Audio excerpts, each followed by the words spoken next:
आवाज जा रही है नवीन आपको? जी सर। चलिए, कॉपी दिख रही है आपको? जी। चलिए, अब हम लोग पहले क्वेश्चन निकालते हैं, ठीक है? अब क्वेश्चन के साथ ही समझाना होगा। ब्लॉक्स में गए क्वेश्चन के लिए।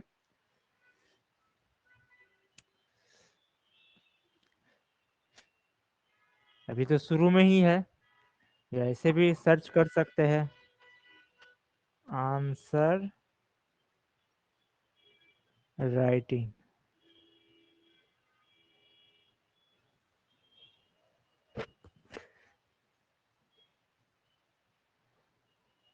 देखिए, यही है ना गुरु मंत्र आंसर राइटिंग, इसी से लिखे है ना। चलिए, कितना नंबर का क्वेश्चन है? 4 नंबर का। तो चलिए हम लोग क्वेश्चन देखते हैं 4 नंबर का। ये 3 हुआ, ये 4 हुआ। क्वेश्चन है, नागरिकता से क्या समझते हैं? ठीक है। अनुच्छेद 5 से 11 तक का वर्णन करते हुए भारत में नागरिकता प्राप्त करने के क्रमबद्ध परिवर्तित नियमों का वर्णन करें। यही है क्वेश्चन। क्वेश्चन यही है ना नवीन? आवाज जा जी रही है सर। मेरी? जी सर।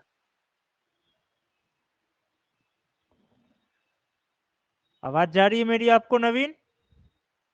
Yes sir. आपकी आवाज नहीं आ रही है। हेलो। आप बोल रहे हैं, यानी आवाज जा रही है। तो क्वेश्चन है, नागरिकता से क्या समझते हैं? अनुच्छेद 5 से 11 तक का वर्णन करते हुए भारत में नागरिकता प्राप्त करने के क्रमबद्ध परिवर्तित नियमों का वर्णन। हम बार बार कहते हैं, यदि बड़ा क्वेश्चन नहीं बन रहा है तो छोटा क्वेश्चन को लिखा कीजिए पहले, है ना, फॉर बिगिनर स्टूडेंट्स। देखिए यहाँ फॉर बिगिनर स्टूडेंट्स है, छोटे क्वेश्चंस को पहले लिखिए। अगर छोटे क्वेश्चंस को लिखिएगा तो बड़ा क्वेश्चन अपने आप होने लगेगा, ठीक है? तो अब देखिए, आपका अभी हम चल रहे हैं, आपके आंसर पे चल रहे हैं। नागरिकता से यह तात्पर्य होता है कि किसी भी देश उस नागरिक को सिविल एवं राजनीतिक अधिकार प्राप्त होते हैं एवं उन्हें नागरिक कहते हैं। तो सबसे पहला हम एक बार नहीं कई बार बताए हैं। दिक्कत ये भी है आपके साथ कि आप रेगुलर क्लास में नहीं जुड़ते हैं, और हम बार बार कहते हैं कि क्लास में कम से कम रेगुलर जुड़ा कीजिए। हम कई बार समझा चुके हैं कि देश क्या है? भौगोलिक शब्द है। ये समझाया है ना? देश भौगोलिक शब्द है, ज्योग्राफिकल वर्ड है। और राजनीतिक शब्द क्या है? राज्य। राज्य क्या है? पॉलिटिकल वर्ड है, राजनीतिक शब्द है। अब नागरिकता का संबंध किससे है? भूगोल से है कि राज्य व्यवस्था से है? बोल चाल में अलग बात है कि हम लोग भारत देश के नागरिक है, वो एक अलग है। लेकिन जब आप आंसर राइटिंग कर रहे हैं तो हम बार बार कहते हैं वहां वर्ड का ख्याल रखना बहुत जरूरी। यहाँ है था किसी राज्य का, किसी व्यक्ति को, नागरिक पहले नहीं, किसी व्यक्ति को क्या होगा?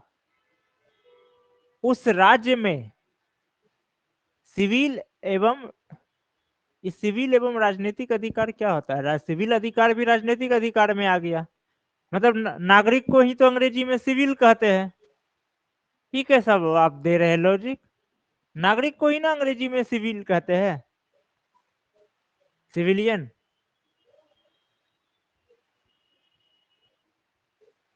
गजब का तर्क दिए हैं। नागरिकता का पहले भी हम बता चुके हैं, और एक बार नहीं, इस क्लास में कई बार बताया है। सिंपल परिभाषा देना है कि किसी व्यक्ति का किसी राज्य में जो अधिकतम अधिकार प्राप्त होता है, नागरिकता वही है, यानी वो उस राज्य का क्या हुआ? नागरिक हुआ। ठीक है। राजनीतिक मानव 4 प्रकार के होते हैं, नागरिक, विदेशी। ये नागरिक, ये राजनीति मानव क्या होता है? राजनीति मानव क्या होता है? राजनीतिक तो होता, हो भी सकता है। और चलिए ठीक है, को आपका छूट भी गया होगा। ये राजनीतिक मानव, ये नया नया शब्द आप कहाँ से लाते हैं? आपके शब्दों को देखकर लगता है हमको कभी कभी कि अब हमको फिर से शायद पढ़ाई करना होगा पॉलिटिकल साइंस का, मानव को ऐसा 4 हमको लग प्रकार रहा से है। राजनीतिक व्यवस्था। पॉलिटिकल साइंस इतना पढ़े, लेकिन ये नया नया शब्द आप देते हैं। कह सकते हैं व्यक्ति 4 प्रकार के होते हैं, व्यक्ति की जो कि राजनीति के स्तर पर, ठीक है, राजनीति से देखिए शब्दों को प्रस्तुत करने का सीखिए। एक राज्य के में, ठीक है, राज्य के लेकर के व्यक्ति की 4 व्यवस्था, या एक राज्य में व्यक्ति की 4 अवस्थाएं होती है। पहला नागरिक, फिर विदेशी, फिर होगा शरणार्थी, तीसरा होगा, चौथा होगा राजनीति। ये चीज, ये राजनीतिक मानव 4 प्रकार के होते, राजनीति मानव 4 प्रकार के होते, तो एकदम बिल्कुल ये तो शब्द ही नया मिल रहा है हमको, ठीक है। उसके बाद आप आगे बढ़ते हैं। आपका अनुच्छेद 5, फिर आप यहां भी अनुच्छेद 5 लिखे हैं, फिर यहां भी अनुच्छेद 5 लिखे हैं। वो काटा हुआ है सर। भारत के संविधान के सबसे पहले अनुच्छेद 5 लागू हुआ, सबसे पहले, यानी सबसे पहले अनुच्छेद 5 लागू किया था। कई सारे अनुच्छेद सही है कि कुछ अनुच्छेद पहले लागू किया था, तो उनमें ऐसा था कि सिर्फ अनुच्छेद 5 लागू किया था। और हुआ में, हुआ ऐसे होता है, शब्दों पर भी ध्यान दीजिए। यही सब में आप लोग फिर बाद में रोते हैं कि हिंदी मीडियम वाले का सिलेक्शन नहीं करता है आयोग। ये होता है हुआ का स्पेलिंग। हिंदी मीडियम को बढ़ा, अब जज्बात में आकर के आयोग जो होता है कुर्बान थोड़ी ना कर देगा देश का शासन व्यवस्था।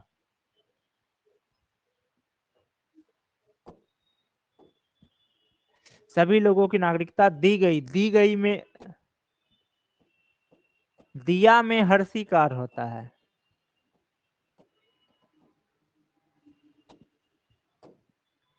जो उस समय भारत के अंदर थे, बस इतना ही अनुच्छेद 5,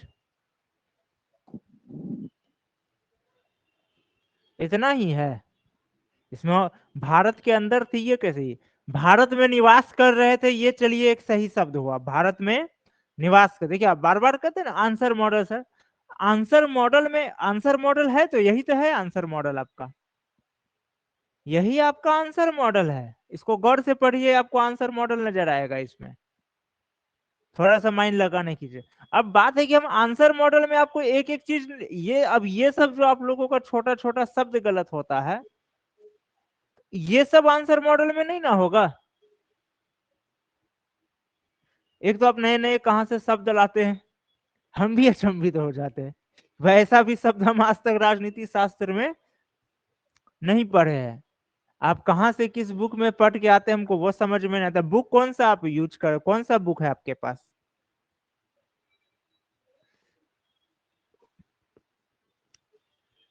आवाज आपकी नहीं आ रही है नवीन, बुक कौन सा है आपके पास?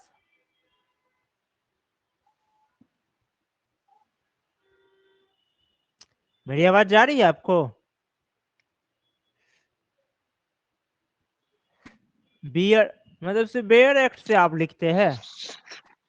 कोई राइटर का बुक, जैसे एम लक्ष्मीकांत, डी बसु, या फिर किसी यूनिवर्सिटी का बुक?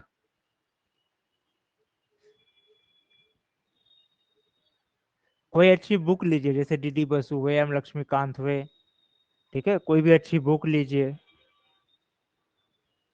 नोट्स तो है ही हम लोगों का, प्लस बुक भी कोई लीजिए।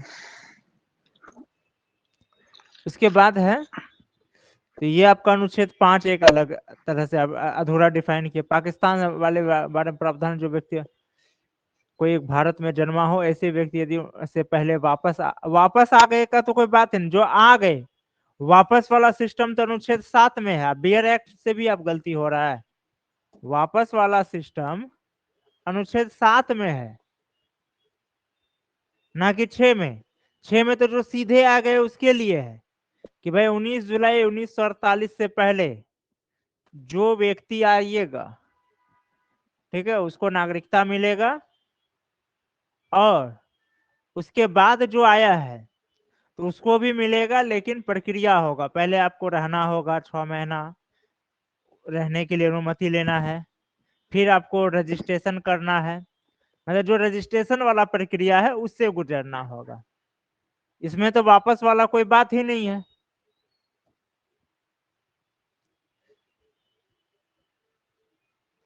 और 7 भी आपका गलत है। 7 में है कि 1 मार्च 1947 के बाद, 1 मार्च 1947, 1 मार्च 1947 के बाद जो भी व्यक्ति भारत से पाकिस्तान की ओर चले गए थे उसको भारत का नागरिक नहीं माना जाएगा। और यदि वो वापस लौट भी आता है, अगर 5 मार्च 1947 को भी लौट कर आया है या फिर कभी भी आया, उस वहां पर ये 19 जुलाई 1948 वाला फॉर्मूला नहीं है। अगर वो लौटा है, यानी देखिए कोई सीधे पाकिस्तान से आया तब हुआ कि ये वाला फॉर्मूला लागू होगा। कोई यहां से गया, कोई यहां से गया फिर वापस आया, तब ये वाला लागू होगा कि पहले तो आपका नागरिकता जाएगा ही जाएगा, इसमें कोई किंतु परंतु नहीं है। अब ये जो 19 जुलाई 1948 के बाद वाला जो कंडीशन है 6 का 3 में, उसी के तहत फिर उसको मिलेगा। बात समझे? आपका हर एक अनुच्छेद ही गलत जा रहा है। अब ये सब चीज आंसर मॉडल में, तो ये अब आंसर मॉडल, अब इससे बेटर क्या आंसर मॉडल मिलेगा? भारत से बाहर को नागरिकता के बारे में प्रावधान है, जिसके माता पिता भारत के नागरिक रहो, ऐसे व्यक्तियों को जिस देश में माता पिता ही नहीं, पितामह या सीधा रखे, पितामह या मातामह के आधार पर, दादा दादी नाना नानी के भी हिसाब से होता है। और ये अनुच्छेद 10 में ऐसा नहीं कि भारतीयों की नागरिकता बनी रहेगी तब तक जब तक कि वो कोई देश विरोधी कार्य नहीं करते हैं, ऐसा कोई बात थोड़ी है। दूसरा देश का नागरिकता लेगा तो नहीं जाएगा। इससे तो अपना, इसमें अनुच्छेद 10 में यदि संसद एक बार कानून बनाकर किसी को नागरिकता दे दिया तो फिर कानून बना करके उसका नागरिकता नहीं छीन सकता है। ऐसा ना हो कि आज ये सरकार है तो किसी, जैसे कोई ये किसी को दे दिया, मान के चलिए कोई शरणार्थी है, अब ये सरकार दे दिया, सरकार चेंज हुआ, फिर वो कानून बना करके उसका छीन लेगा नहीं। एक बार दे दिया तो दे दिया, तब तक जब तक वो ऐसा कोई कार्य नहीं करे जिससे कि उसकी नागरिकता जैसे कि जो नागरिकता बर्खास्त करने का जो क्राइटेरिया है, उसके अंतर्गत यदि वो कोई कार्य किया तो बिल्कुल तब उसका जाएगा, लेकिन कानून बनाकर नहीं। अनुच्छेद 11, नागरिकता संबंधी कानून संसद बनाती, ये जिम्मेदारी गृह मंत्रालय को दी गई है। ठीक है, दी गई है। फिर नागरिकता संशोधन अधिनियम 1955,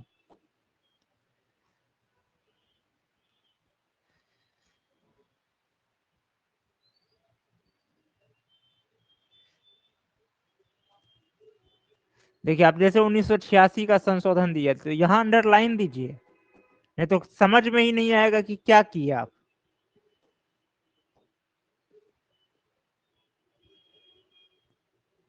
फिर जन्म से भारत की नागरिकता ग्रहण करने के लिए, ठीक है, फिर यहाँ शर्त, शर्त में एक तो तालब सौ होता है। अब बताइए ये सब छोटा छोटा गलती आप लोग करते हैं और तब बाद में कहते हैं कि हिंदी मीडियम वाले का रिजल्ट नहीं होता है। झूठा आरोप इसी को कहा जाता है। ये कैसे कैसे आपके जन्म से भारत की नागरिकता ग्रहण करने के लिए फिर शर्त, फिर माता पिता में से कोई एक भारतीय, 1955 का मूल अधिनियम का तो आप बात ही नहीं कर रहे हैं, अब तो संशोधन का बात कर रहे हैं।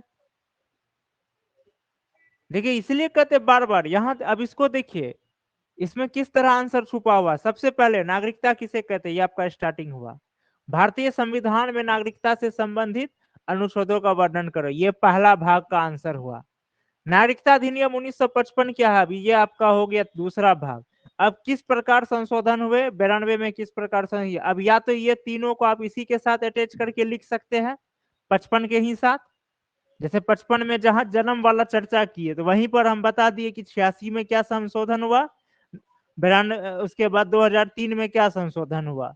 उसी तरह वंश के आधार पे जब बता रहे हैं तो वहीं पर बता दिए कि भाई मतलब 80 से 55 में क्या था, 55 आपका मूल है, उसी को आप छोड़ दिए हैं।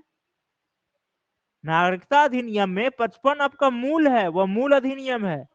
उसके बाद जो भी हुआ उसी में संशोधन हुआ। अब मूल को ही आप छोड़ दिए हैं। उसके बाद फिर इसमें था कि इसको डाल देते कि नहीं, 92 में कुछ और चीज नियम बना, 2003 में कुछ और बना, उसी तरह पंजीकरण वाला। तो सबका नियम 55 में ही है, उसी में संशोधन होता गया। अब मूल को ही छोड़ दिए है। देखिए इसमें सारा चीज दिया हुआ है। अब या तो अलग अलग भी कर सकते 86 92 को, या इसी के साथ संलग्न कर देंगे और अच्छा है। इस पे दिमाग नहीं लगाना। इस पे अगर लिखना है शॉर्ट में लिख दिए तो लिख दिए, नहीं तो कोई मतलब नहीं है। ये ऐसे आगे के लिए दे दिया गया था, ठीक है, कि ताकि बच्चा पढ़े। ये इसलिए दे दिए कि ताकि आप लोग इसके बारे में सोचे, पढ़े, इस वजह से।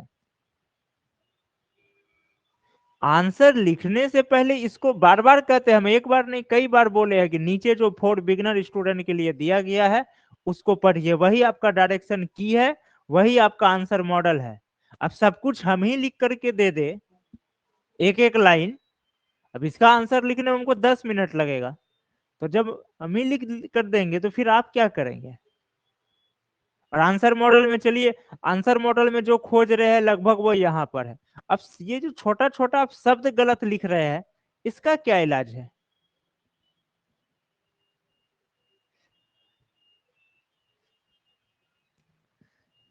बार बार कहते हैं आंसर राइटिंग में सबसे इंपॉर्टेंट चीज होता है प्रस्तुतिकरण।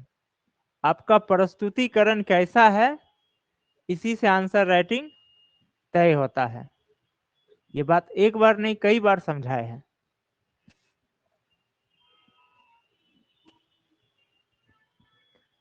आवाज जा रही है ना मेरी सही से।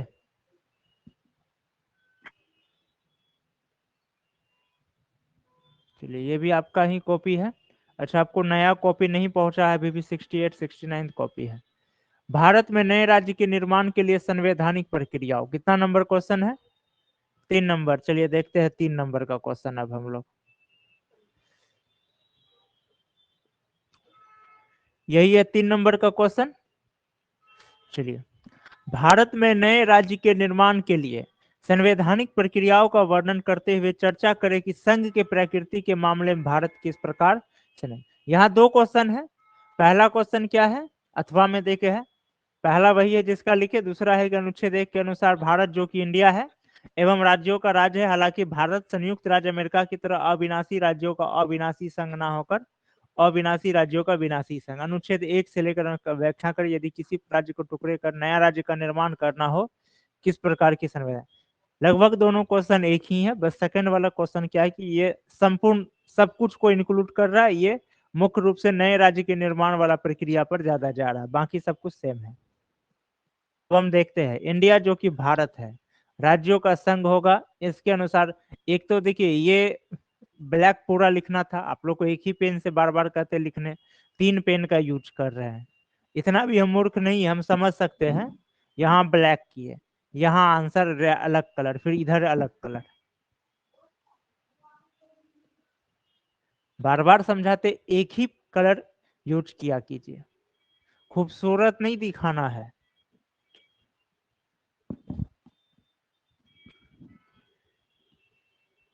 इंडिया जो कि भारत है, राज्यों का संघ होगा, इसके अनुसार भारत के 2 नाम है। भारत देश की प्रकृति का वर्णन किया गया है, जिसमें भारत को राज्यों का संघ कहा गया है। और भारत के संघ में 28 राज्य एवं 8 केंद्र शासित पर। भारत के संघ में क्या ये फिक्स है, संविधान में फिक्स कर दिया है कि 28 राज्य और 8 ही केंद्र शासित प्रदेश होगा, 10 नहीं हो सकता है, या 27 नहीं हो सकता है, या 30 नहीं हो सकता है, क्या ऐसा कुछ फिक्स किया है। यहाँ पे देखिए यही सब अंतर होता है। यहाँ लिखना था वर्तमान में, यही सब छोटा छोटा गलती परेशानी करता है, वर्तमान में, ठीक है। और दूसरी बात, ये बार बार पॉलिटिकल में देश शब्द का जितना कम उपयोग कीजिए उतना बेटर है। ये देश शब्द अनुच्छेद 1 में भी भारत को राज्यों का राज्य का कहीं देश नहीं कहा लिखा है। अब पूरा संविधान में कहीं भी भारत के बारे में हमको देश खोज के दिखा दीजिए तो। भारत या राज्य, यही दो शब्द का प्रयोग है।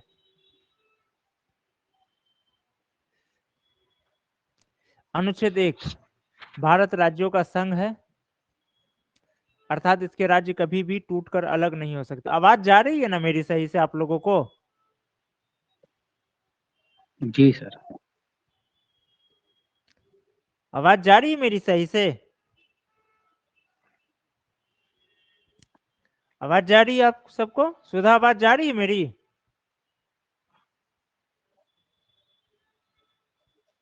कोई कुछ बोल नहीं रहे काफी देर से।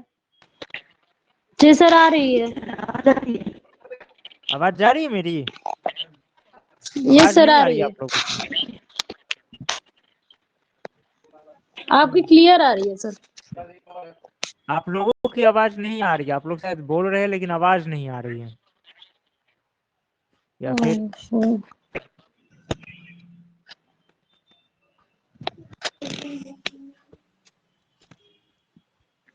आप लोगों की आवाज नहीं आ पा रही है। बोल, मैसेज टाइप कर दीजिए, चैट टाइप कीजिए।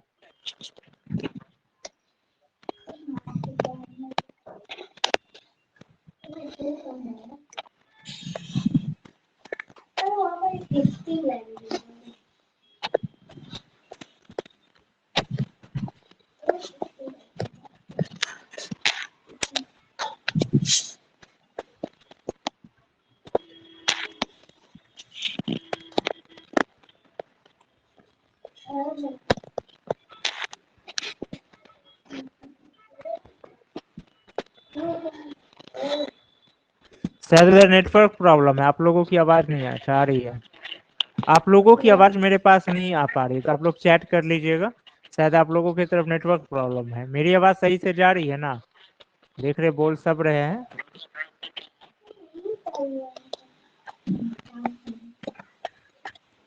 संसद राष्ट्रपति को पूर्व सूचना देकर, पूर्व ये सब सूचना देकर, सूचना में भी दुर्गीकार होगा। किसी भी विदेशी राज्य को मिला, ऐसा कौन बोला विदेशी राज्य को मिला सकते? ये कैसा है?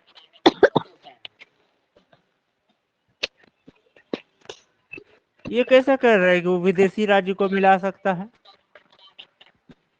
जो मिलना चाहेगा, या फिर वो जो भारत के जो है, भारत जो था है भारत से बाहर, लेकिन वह भारत का उस पर अधिकार है, जैसे गोवा था वो पुर्तगालियों के कब्जा पे, लेकिन हाँ, भारत का अधिकार था, वह भारत का क्षेत्र था, तो उसको जो है प्रवेश कराया गया, ये स्थापित किया गया, ठीक है। और जो अपनी मर्जी से मिला उसका प्रवेश कराया गया। इसमें तो सबसे पहले आपको देना था, इसके तो प्रवेश या स्थापना वो शब्द ही नहीं दिए। संसद राष्ट्रपति को पूर्व सूचना देकर वर्तमान किसी राज्य के नाम तथा सीमा में भी दुर्गीकार होगा। करीब 2 महीनों तक न्यूज चैनल वाला सब सीमा हैदर का हेडिंग चलाते रहा था, तब भी आप मिस्टेक कर रहे हैं, तब भी नहीं देखे थे। अनुच्छेद 4, अनुच्छेद 2 और 3 में किया गया संशोधन अनुच्छेद 368 के द्वारा रखा गया है, अर्थात इस संशोधन को राष्ट्रपति नहीं रोक सकते हैं, ठीक है।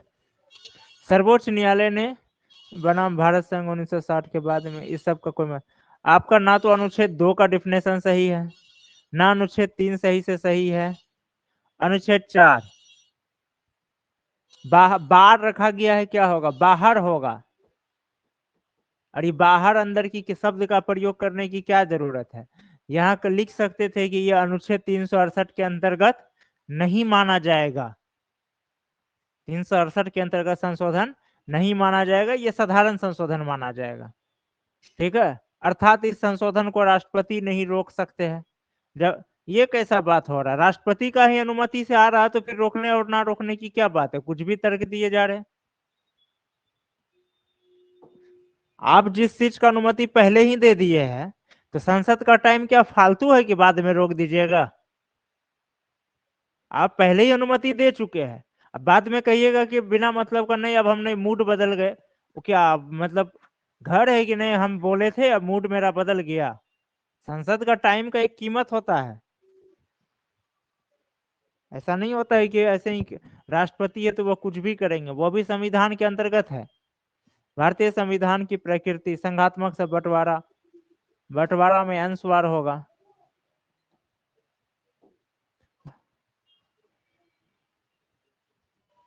ये तो आप जो क्वेश्चन में है वही लिख दिए, इसको डिफाइन कहाँ किए? इसको तो डिफाइन किए नहीं। पुराना वीडियो देख लीजिएगा, उसमें हम समझाए, जब इन लोगों का कॉपी चेक कर रहे थे तो उसमें अच्छे से समझाया है। इसलिए कहते क्लास में रेगुलर रहा कीजिए। आंसर लिखे ना लिखे, कम से कम समझ में तो आएगा कि क्या गलती, अगला का दूसरे का गलती से समझ में तो आएगा। सर सर कुछ बोल रहे थे हम। हेलो, आवाज नहीं जा रही। सर के पास साउंड नहीं जा रही है, चेट कर लीजिए।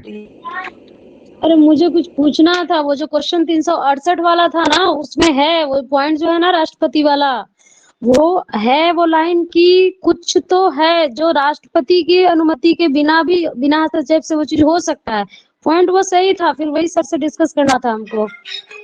बोल रहे बोलना सर बेकार बोलना है, कि हम क्या गलत। बोले। चेट कर लीजिए, चेट हाँ, कर नहीं नहीं, लीजिए। हमको जानना, हमको रीजन जानना था, पॉइंट वो सही था तो सर बोले ना, इसीलिए मुझे क्लियर करना था वहां पे। आवाज ही नहीं जा रही है। चेट कर लीजिए, चेट कर लीजिए, सर को बोल दीजिए।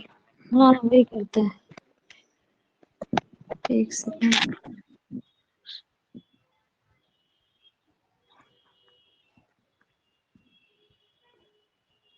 क्या अब आप नहीं चाह रहे कि और कॉपी आपका चेक हो?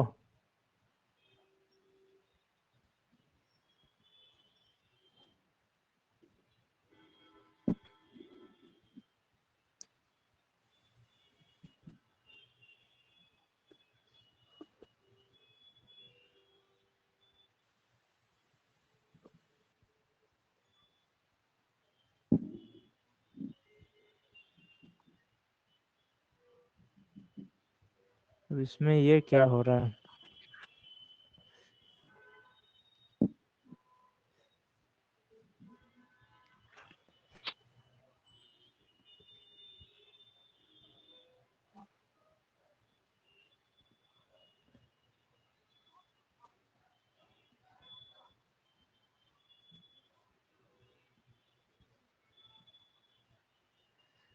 तो हो रहा है ये कहीं फंसा है शायद।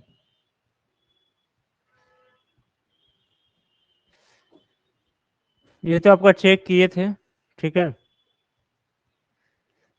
अब आते हैं प्रस्तावना वाला क्वेश्चन में। 2 नंबर का क्वेश्चन है, भारतीय संविधान के प्रस्तावना में वर्णित शब्दों की व्याख्या करते हुए संविधान के स्रोत, स्वरूप और उद्देश्य पे चर्चा करें। ठीक, आप इसी क्वेश्चन को लिखे हैं, है ना नवीन? अब जाके देखिए, अब इसमें देखिए फॉर न्यू स्टूडेंट्स में पहला, प्रस्तावना से क्या समझते हैं? ठीक है, प्रस्तावना से क्या समझते हैं? प्रस्तावना में संविधान के स्रोतों का वर्णन सॉरी, प्रस्तावना में संविधान के स्रोतों का वर्णन करें। ठीक है, प्रस्तावना में संविधान के उद्देश्यों का वर्णन करें।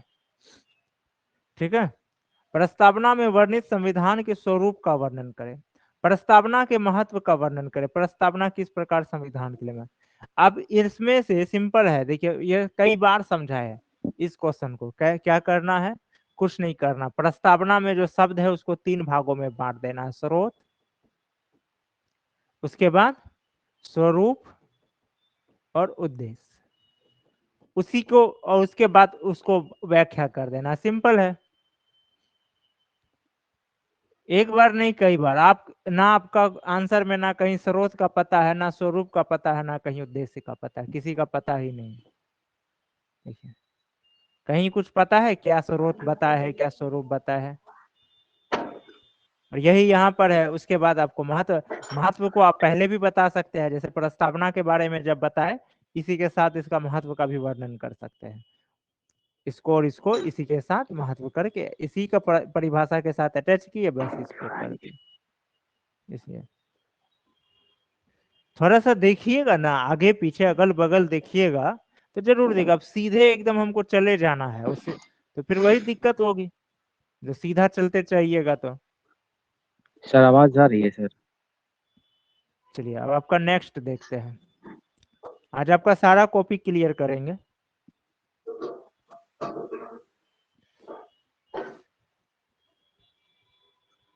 अब ये ऐसा है, आप ऐसा पेज में लिखे जो पढ़ा ही नहीं जा रहा है, ठीक है।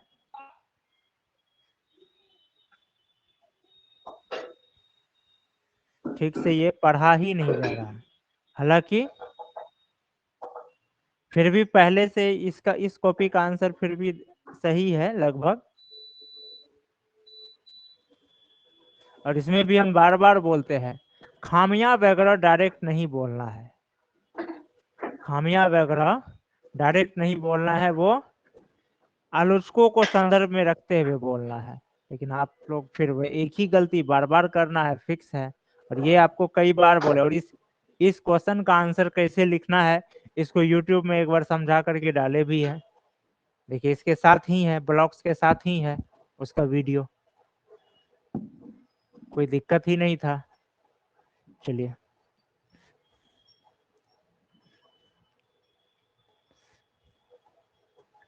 आपका कॉपी नहीं आया आज अंजलि जी? सर कर लेंगे सर।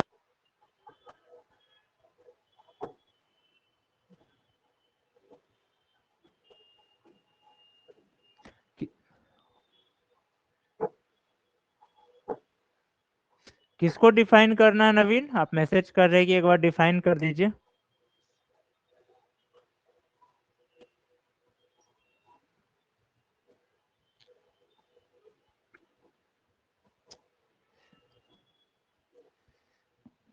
चलिए अब क्लास के बाद सेंड कीजिएगा।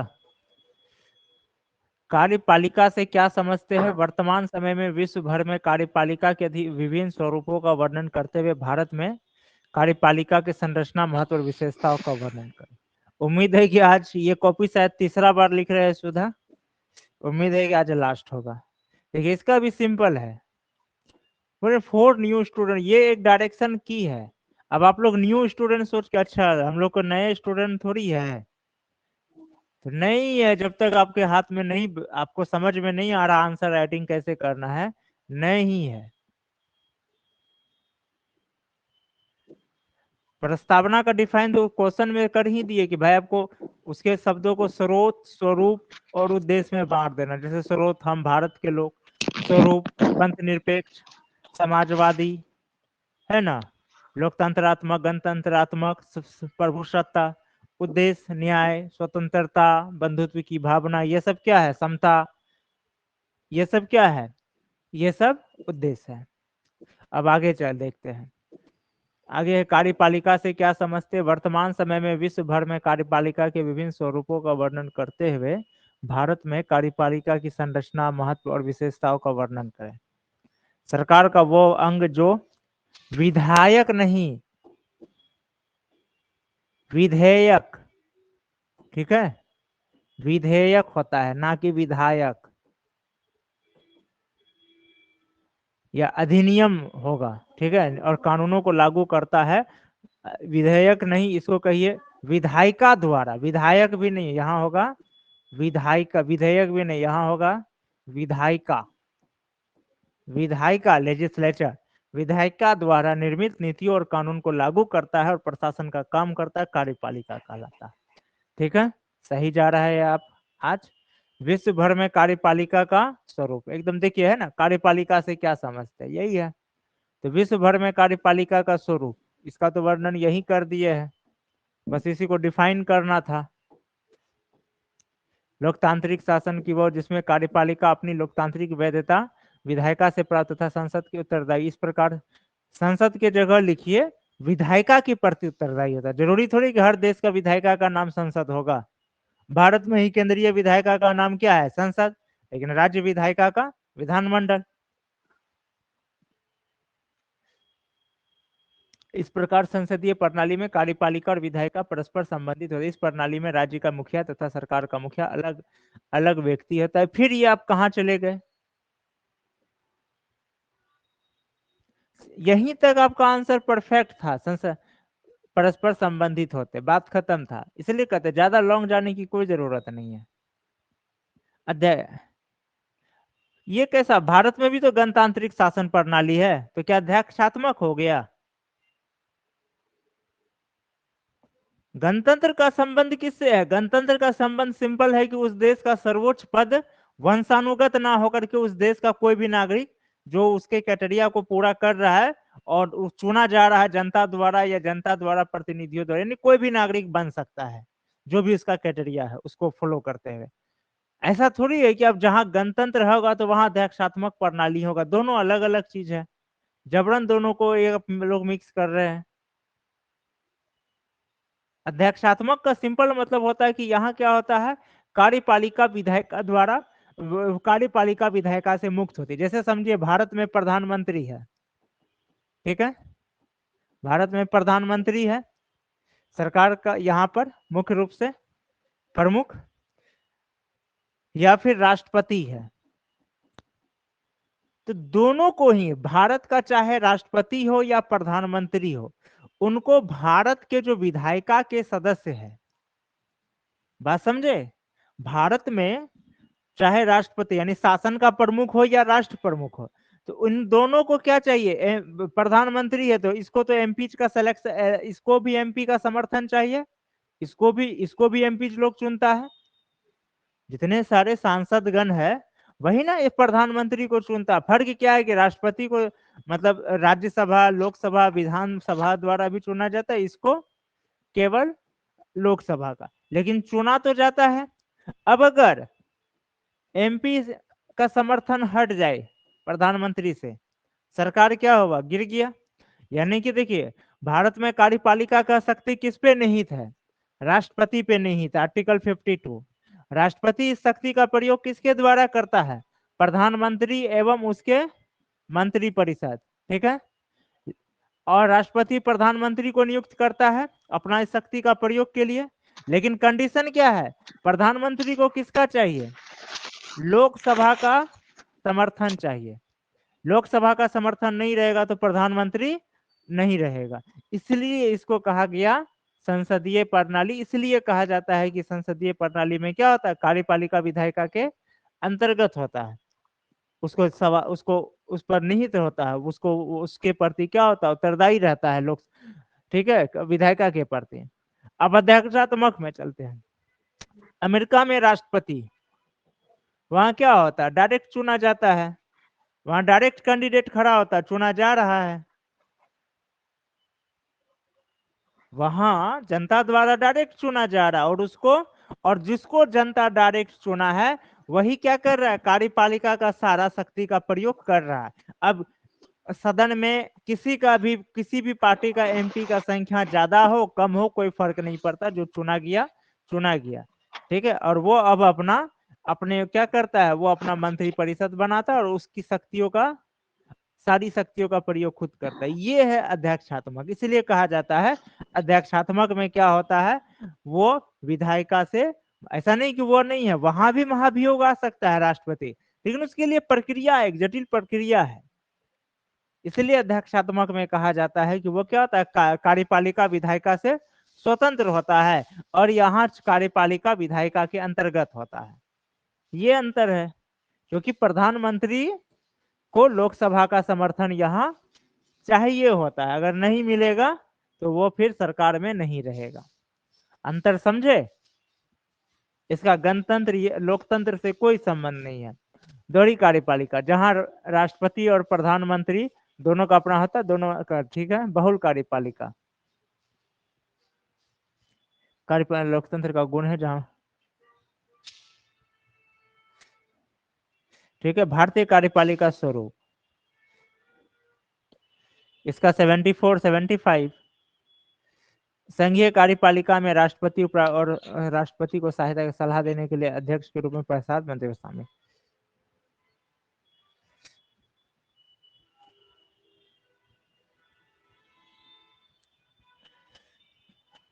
भारत की कार्यपालिका का विशेषता भी लिखना होगा। वही चीज तो वही ये 2 बार करने का क्या मतलब है। चलिए ठीक है।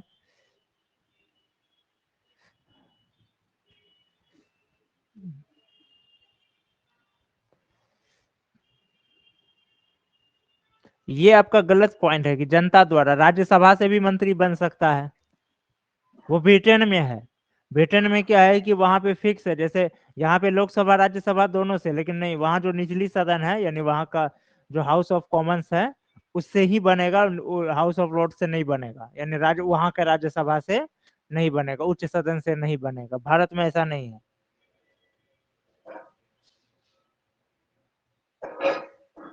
चलिए ठीक है, अब आगे फिर धीरे धीरे सुधार होगा, लेकिन पहले से बहुत सुधार है पहले वाले आंसर से। ठीक है, तो अब आगे का लिखिए।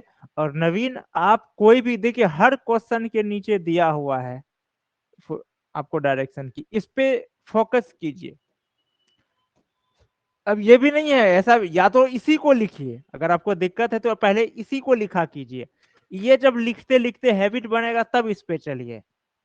ठीक है, नहीं तो इस पर फोकस कीजिए। और ऐसा भी नहीं कि आप ये मत सोचिएगा कि एक जैसे स्टूडेंट करता था, वो पहले इसका क्वेश्चन लिखता था यहाँ से, फिर क्या करता था, यहाँ से लिख लेता था, यहाँ से लिख लेता था, यहाँ से लिख लिया, उसको लगता था मेरा आंसर कंप्लीट हो गया। नहीं, थोड़ा सा माइंड तो इसमें भी लगाना पड़ेगा।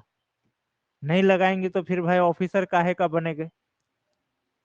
आप ऑफिसर बनने जा रहे हैं और कहेंगे कि माइंड का हम कुछ भी उपयोग ना करें, तो सरकार को वो यूजलेस माइंड नहीं चाहिए। तो 3 इडियट में था ना कि इन दोनों का ब्रेन बेचा जाए तो सबसे ज्यादा मिलेंगे, क्योंकि इन दोनों का ब्रेन क्या है, यूजलेस ब्रेन है, तो वो नहीं चाहिए गवर्नमेंट को, यूज किया हुआ ब्रेन चाहिए। ठीक है, तो आप लोग सब अपना अपना आगे लिखिए, जो जिस नंबर पर है उससे आगे लिखिए। समझ में नहीं आए तो इसको ध्यान से कीजिए। और देखिए नेक्स्ट, जैसे आज मान के चलिए जो जो क्वेश्चन लिखते हैं ना, जैसे मान के चलिए सुधा आज 8 नंबर का लिख के भेजे, तो 9 नंबर का क्वेश्चन पढ़ लिया कीजिए आज के क्लास से पहले, और उसमें अगर कुछ डाउट है तो क्लास में पूछा कीजिए कि हाँ सर इस क्लास में हमको डाउट है, इसमें क्या जवाब, आपको बताइए इसमें क्या है। ठीक है, उसका कोई मना ही नहीं है। ठीक है, बाकी अब जो है आगे बढ़िए सब। और किसी का कॉपी है नहीं आज, जितना था चेक हो गया, कंप्लीट हो गया यहाँ तक का। और जो आगे है, जो नहीं लिखे तो उसका कोई बात है नहीं, वो आगे लिखे फिर करे। और नवीन, कॉपी लिखे ना लिखे लेकिन क्लास में जुड़ा कीजिए दूसरे से। के देखिए, पूरा जिंदगी सोचिएगा कि हम खुद गलती करें फिर सीखे, तो नहीं होगा। दूसरे की भी गलती से सीखा कीजिए, आज का जमाना वही है। इसलिए क्लास में जुड़िए, देखिए कि दूसरा अगर कोई आगे लिखा वो क्या गलती किया। जैसे अभी आज जुड़े, आप 8 नंबर का क्वेश्चन नहीं लिखे हैं, लेकिन संसदीय पर जो सुधा से गलती हुई संसद अध्यक्षात्मक प्रणाली को व्याख्या करने में, वो चीज सीखे ना। अब उम्मीद करते हैं कि जब आप लिखिएगा 8 नंबर का क्वेश्चन तो आप वो गलती नहीं करेंगे। तो ये सोचिएगा कि आज के समय में कि हम खुद पूरा हम गलती करें और अपना ही गलती से सीखे, नहीं होगा। दूसरे की भी गलती से सीखने का प्रयास करना होगा। ठीक है, चलिए।